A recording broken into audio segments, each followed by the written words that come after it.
this video, we are going to cover corporate code of ethics, formulating code of ethics, and advantages of corporate code of ethics and its implementation. Start करते हैं code of ethics क्या होते हैं, corporate code of ethics क्या होता है। जैसे कि ऑर्गेनाइजेशन, हर एक इंडिविजुअल ऑर्गेनाइजेशन के अलग अलग कॉर्पोरेट कोड ऑफ एथिक्स होता है। वो corporate code of ethics organization खुद अपने कॉर्पोरेट के लिए डिफाइन करती है और उसका purpose, corporate code of ethics का पर्पस ऑर्गेनाइजेशन के ऑब्जेक्टिव्स के डायरेक्शन में होता है, ऑर्गेनाइजेशन के पर्पस के डायरेक्शन में होता है। जैसे पहले हम पढ़ते हैं, corporate code of ethics are statements of values and principle which define the purpose of the company और organisation. Corporate code of ethics are the statements of values and principle. ये एक रिटन डॉक्यूमेंट होता है और written document में कुछ statements include होते हैं। वो statements it is related to, it includes, the statements includes values, ethical values, ethical principle, और वो इथिकल वैल्यूज, वो ethical principle which define purpose of organization और purpose of company। जो रूल्स, जो वैल्यूज, जो प्रिंसिपल डिफाइन किए जाते हैं स्टेटमेंट्स में कॉर्पोरेट कोड ऑफ एथिक्स के, वो क्या डिफाइन करते हैं? Purpose of the organization. A corporate code of ethics is statements of norms and belief of an organization। अब corporate code of ethics are the statements, is the statement, these are the statements which includes ethical norms, ethical beliefs to that particular organization of that particular organization। Corporate code of ethics generally makes an employee of the organization aware of his or her obligations and moral duties towards organization। corporate code of ethics ये organisation के employees के लिए भी होती है, most probably वो employ के लिए ही होती है, अदर स्टेक होल्डर्स के लिए होती है। तो ये corporate code of ethics employees को अवेयर करती है कि उनकी मोरल ड्यूटीज क्या है, मोरल रिस्पॉन्सिबिलिटीज क्या है टुवर्ड्स ऑर्गेनाइजेशन। वो अवेयर करती है एम्प्लॉयज को उनकी मोरल ड्यूटीज के बारे में। Corporate code of ethics defines organization responsibility to the different stakeholders। अब corporate code of ethics जो भी organization define करते हैं अपना corporate code of ethics, वो organization की responsibility अलग अलग अपने different stakeholders के लिए क्या होती है वो भी साथ में define करती है। corporate code of ethics में उनकी responsibilities क्या है towards different stakeholders। Code of ethics also define responsibility of its employ. मैंने ऑलरेडी बोला है कि जो कोड ऑफ एथिक्स होते हैं, जो कोड ऑफ एथिक्स होते हैं वो ऑर्गेनाइजेशन के एम्प्लॉयज की रिस्पॉन्सिबिलिटी, अकाउंटेबिलिटी टुवर्ड्स ऑर्गेनाइजेशन क्या होती है वो भी डिफाइन करते हैं। That means corporate code of ethics is all about ethical actions, ethical work in the workplace, ethical actions within the working premises। It is all about ethical actions, ethical behavior within working premises।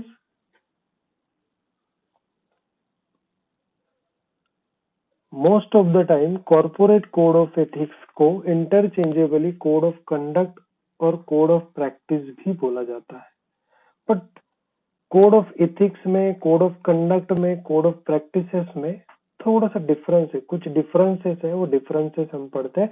Interchangeably ये wordings use होती है corporate code of ethics के लिए। अब corporate code of ethics अपन ने पढ़ा है, it is all about the values and principle which define the purpose of the organization. These are the statement which include values and principles that define the purpose of organization। That means it is all about ethical action in the work place, ये already हमने पढ़ा है. It is all about ethical action. It is all about ethical behaviors towards organization stakeholders. हम पढ़ते हैं corporate code of conduct या code of conduct क्या होता है. तो code of conduct it is basically related to behaviour, it is basically related to conduct. अब conduct या कोड ऑफ कंडक्ट क्या है, वो स्टेटमेंट्स, वो भी कुछ स्टेटमेंट्स होते हैं जिसमें रूल्स होते हैं. These are the statements which include rules, that is, this is what must do. अब वो स्टेटमेंट्स में ये इंक्लूड होता है कि स्पेसिफिकली ये चीजें करनी चाहिए ऑर्गेनाइजेशन के एम्प्लॉय ने, ऑर्गेनाइजेशन के मैनेजमेंट में, ऑर्गेनाइजेशन के स्टेक होल्डर्स में यही चीजें करनी चाहिए, यही चीजें कंपनी के सर्वाइवल, ग्रोथ और डेवलपमेंट के डायरेक्शन में सही. तो ऐसे कुछ चीजें ऑलरेडी कोड ऑफ कंडक्ट में डिफाइन किए गए रहते हैं ऑर्गेनाइजेशन के, और वो कोड ऑफ कंडक्ट सभी एम्प्लॉय को फॉलो करना पड़ता है. It is all about dos and don'ts. It is all about dos and don'ts. Dos means ये चीजें कंपनी के डेवलपमेंट के लिए करना है, और कुछ ये सब चीजें कंपनी में काम करते वक्त नहीं करना है. क्या करना है और क्या नहीं करना है ये क्लियरली डिफाइन होता है. और जो चीजें नहीं करनी है अगर वो कोई एम्प्लॉय करता है या कोई स्टेक होल्डर करता है, ऐसे इसके लिए उसको फाइनेंशियल या नॉन फाइनेंशियल पेनल्टीज हो सकती है, उसके ऊपर एक्शंस हो सकती है. वो पर्टिकुलर ऑर्गेनाइजेशन उस डायरेक्शन में एक्शन ले सकती है उसके स्टेक होल्डर्स पे या उसके एम्प्लॉय पे. It specifies action in the work place. अपने वर्क प्लेस में, within organization, within company, within working premises में क्या क्या एक्शंस करनी चाहिए, क्या क्या बिहेवियर, क्या क्या कंडक्ट रहना चाहिए, वो एक्शन स्पेसिफाई होती है. इसमें कुछ बिहेवियर के एग्जाम्पल्स भी होते हैं, कुछ इलिस्ट्रेशंस भी होते हैं. उसमें अप्रोप्रिएट बिहेवियर्स क्या होते हैं ये भी कोड ऑफ कंडक्ट में डिफाइन होता है. Generally it focus at lower level of the company, lower level employ of the company. Code of conduct generally focus होता है लोअर लेवल के जो एम्प्लॉयज है उनको फोकस करके, उनके डायरेक्शन में, उनके बिहेवियर के डायरेक्शन में उनको फोकस करके डिफाइन किए जाते हैं, कंस्ट्रक्ट किए जाते हैं. अब code of practice, it is all about practice. certain policies, procedure that the employee or stakeholders must have to practice for the development, for the survival, growth and development of the organization. अब practice, code of practices क्या होती है? Code of practices define the policies and procedure that employee or other stakeholders must have to follow, must have to practice. This approach takes the view as what we do because it is our character. ऐसे बोला जाता है कि जो हम करते हैं वो उससे हमारा कैरेक्टर डिफाइन होता है. तो इसमें ऐसी प्रैक्टिसेस, इसमें ऐसी हैबिट्स, इसमें ऐसी कुछ चीजें इंक्लूड होती है जो करने से कंपनी का कैरेक्टर डिफाइन होता है. तो ऐसी कुछ चीजें स्टेक होल्डर्स के लिए डिफाइन की जाती है, मैनेजमेंट के लिए या फिर कंपनी के एम्प्लॉयज के लिए ऑलरेडी डिफाइन होते हैं कि यही करना है, क्योंकि यही करने से हमारा कैरेक्टर, हमारा अच्छा कैरेक्टर रिप्रेजेंट होगा सोसाइटी में या stakeholders, other stakeholders के लिए. इसमें कुछ इंटरप्रिटेशन, एलेबोरेशन हो सकते हैं, इलिस्ट्रेशन हो सकते हैं, एग्जाम्पल्स भी हो सकते हैं रिलेटेड वैल्यूज के एंड प्रिंसिपल के. This is all about code of ethics, code of conduct, code of practice. Code of ethics ये एथिकल कंसर्न में होते हैं. कोड ऑफ कंडक्ट ये एक्शन, क्या बिहेवियर रहनी चाहिए स्टेक होल्डर्स की या एम्प्लॉय की, उस डायरेक्शन में होते हैं. Code of practices, these are the some rules, policy, procedure that employ or other stakeholders must have to practice. आगे बढ़ते हैं. Code of ethics, corporate code of, there are 4 main types of corporate code of ethics. First is organisation and corporate code of ethics, जो हमने already पढ़ा है। Professional code of ethics, industry code of ethics, programme और group code of ethics. Organisation और corporate code of ethics हमने पढ़ा है। It is particular to that particular organisation. It encourage the ethical behaviour at all level in that particular individual organisation. ठीक है, sometime इसको कहा जाता है कोड ऑफ कंडक्ट और कोड ऑफ बिजनेस प्रिंसिपल। ये इथिकल डायरेक्शन में होते हैं, ये particular to that particular organization होते हैं। ये ऑर्गेनाइजेशन टू ऑर्गेनाइजेशन वेरी होते हैं, that is corporate code of ethics.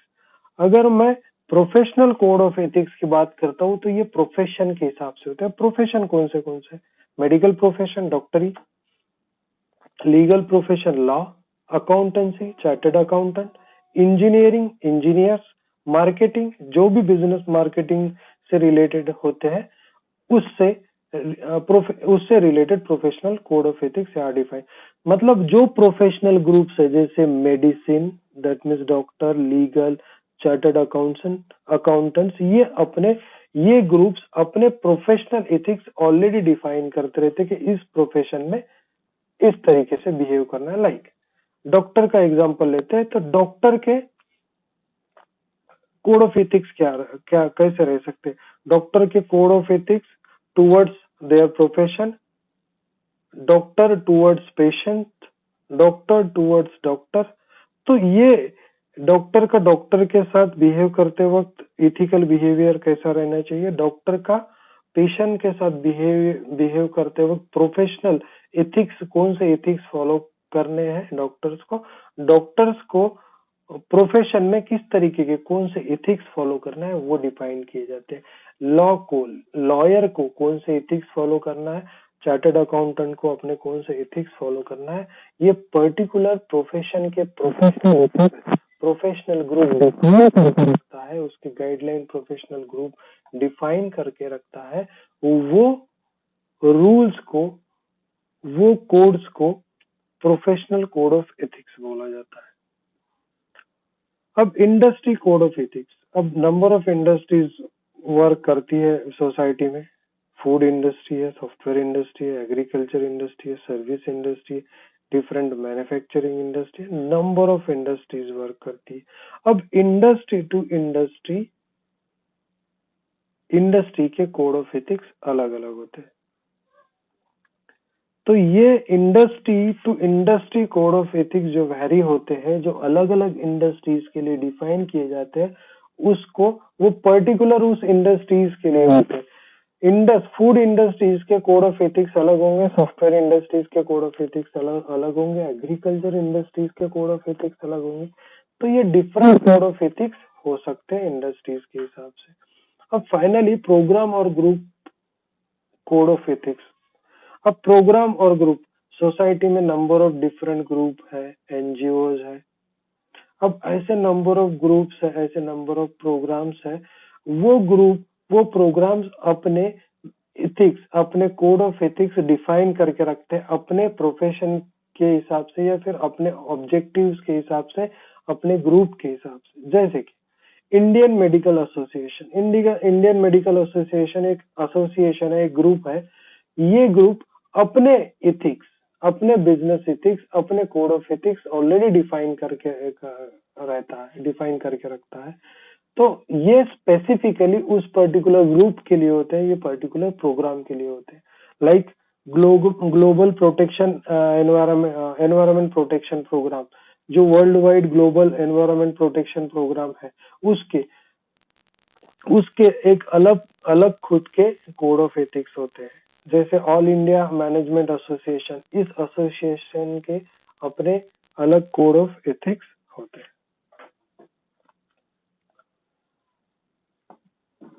अब आगे है formulating of professional code of ethics. अब फॉर्मुलेशन कैसे होता है प्रोफेशनल कोड ऑफ एथिक्स का, या फिर किसी पर्टिकुलर ऑर्गेनाइजेशन को या कंपनी को क्या क्या चीजें ध्यान में रखना चाहिए while formulating professional code of ethics.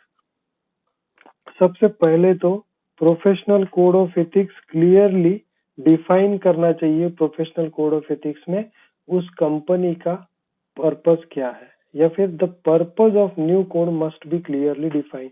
अब ये कोड का, ये प्रोफेशनल एथिक्स का, या ये फिर कोड ऑफ एथिक्स का पर्पस क्या है, ये क्लियरली डिफाइन होना चाहिए, ये क्लियरली इंडिकेट होना चाहिए। ये एक डिफरेंट टाइप ऑफ डॉक्यूमेंट होता है, कंपनी में नंबर ऑफ टाइप के डॉक्यूमेंट होता है, ये भी एक डिफरेंट टाइप का डॉक्यूमेंट होता है। It serve as a different purpose. अब while formulating professional code of ethics और क्या चीजें ध्यान में रखनी चाहिए, कंपनी की नीड क्या है, कंपनी की वैल्यूज, ऑर्गेनाइजेशन की नीड और वैल्यूज क्या है, वो ध्यान में रखते हुए कोड ऑफ एथिक्स प्रिपेयर करने चाहिए। और क्या क्या ध्यान में रखना चाहिए, it should be in direction of purpose of the organization. मैंने पहले बोला है कि वो अपने ऑब्जेक्टिव्स के, अपने गोल के, अपने पर्पस के डायरेक्शन में होना चाहिए। कंपनी का पर्पस कुछ अलग है और कोड ऑफ एथिक्स कुछ अलग है, ऐसा नहीं चलेगा। वो कंपनी के ऑब्जेक्टिव्स के, पर्पस के डायरेक्शन में होने चाहिए। It may be intended as a guide to the organization stakeholder. ये इसका इंटेंशन ऐसा होना चाहिए, it should serve as a guide to the organization stakeholder. Organization stakeholders के लिए इसने एक गाइड का, कोड ऑफ एथिक्स ने एक गाइड का काम करना चाहिए। इस डायरेक्शन में ethical code, code of ethics define होने चाहिए। ये इम्प्लीमेंटेशन के लिए इजी होनी चाहिए, मतलब टॉप लेवल मैनेजमेंट से लेके लोअर लेवल एम्प्लॉय तक इम्प्लीमेंटेशन के लिए इजी होनी चाहिए। इसमें कोई कॉम्प्लिकेशन या कोई कॉम्प्लिकेटेड नहीं होने चाहिए जिसकी वजह से इम्प्लीमेंटेशन में प्रॉब्लम हो। और सबसे इम्पोर्टेंट और आखिरी चीज ये है कि ये कोड ऑफ एथिक्स में रिव्यू और रिवाइज पॉलिसी क्लियरली डिफाइन होनी चाहिए। अब रिव्यू या रिवाइज पॉलिसी क्या होती है, रिव्यू या रिवाइज पॉलिसी ये होती है कि एक पर्टिकुलर इंटरवल के बाद उस कोड को रिवाइज करना है, रिव्यू करके। अब day by day law change होते हैं, सोसाइटी चेंज होती है, फाइनेंशियल सिचुएशंस चेंज होती रहती है, तो इसमें भी इम्प्रूवमेंट करना, इसमें भी चेंजेस करना जरूरी हो जाता है। इसीलिए एक सर्टेन इंटरवल के बाद रिव्यू या रिवीजन पॉलिसी डिक्लेयर होनी चाहिए उस कॉर्पोरेट कोड ऑफ एथिक्स के अंदर। This is all about formulating professional code of ethics. अब प्रोफेशनल कोड ऑफ एथिक्स सिर्फ बना के काम नहीं चलेगा, उसको बना के रख दिया, उसके ऊपर डस्ट सैचुरेट हो रही है, डस्ट जमा हो रही है, ऐसे नहीं चलेगा, उसको इम्प्लीमेंट भी करना पड़ेगा।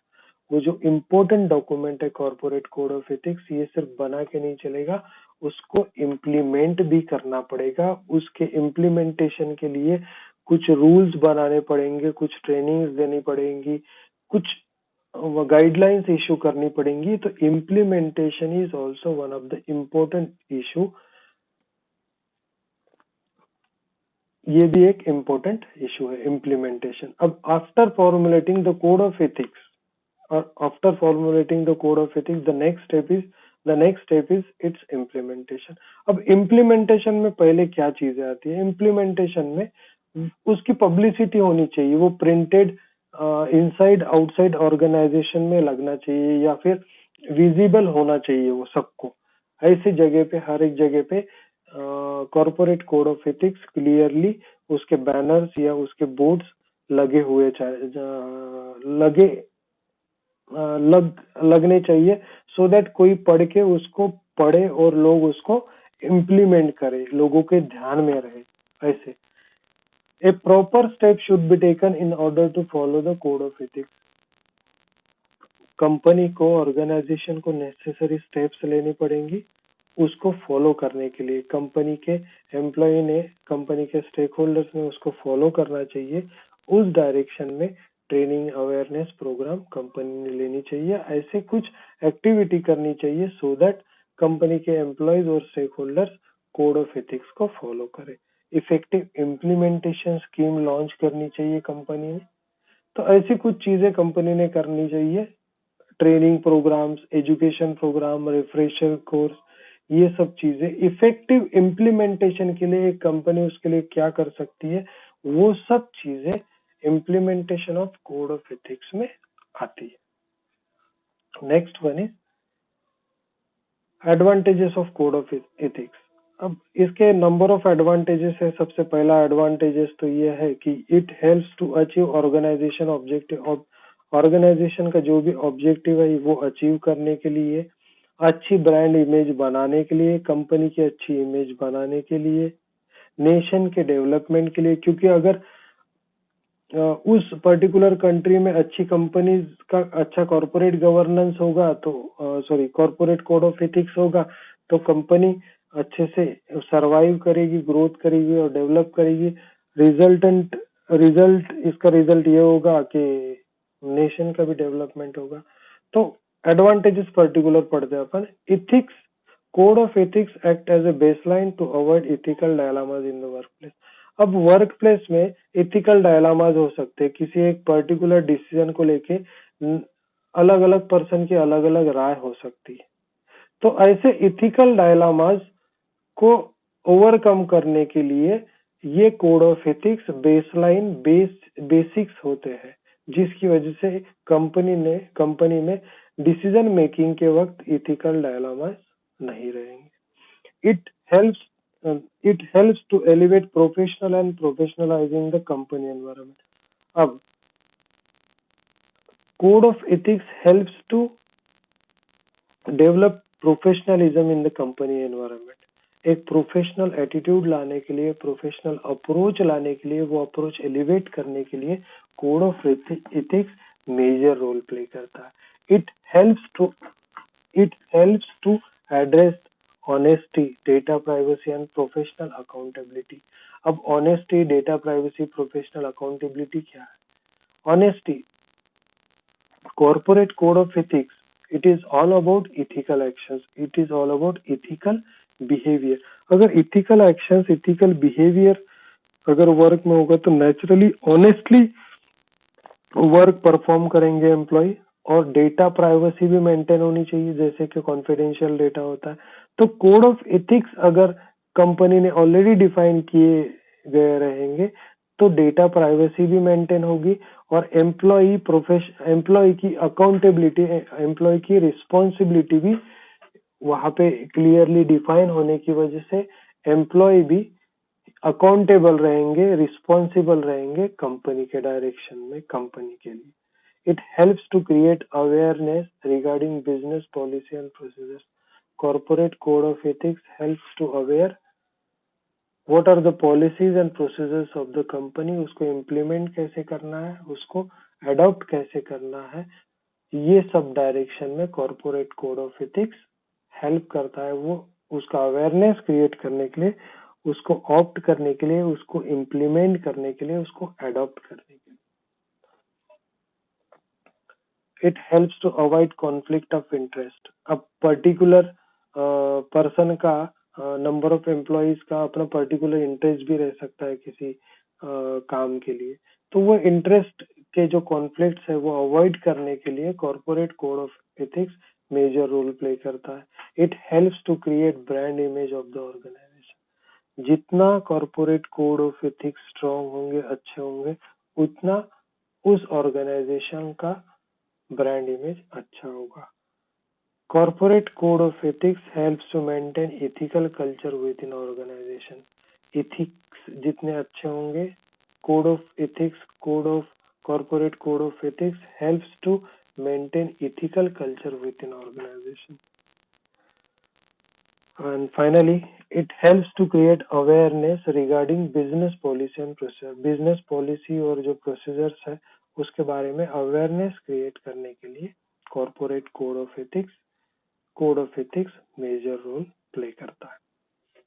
Thank you very much.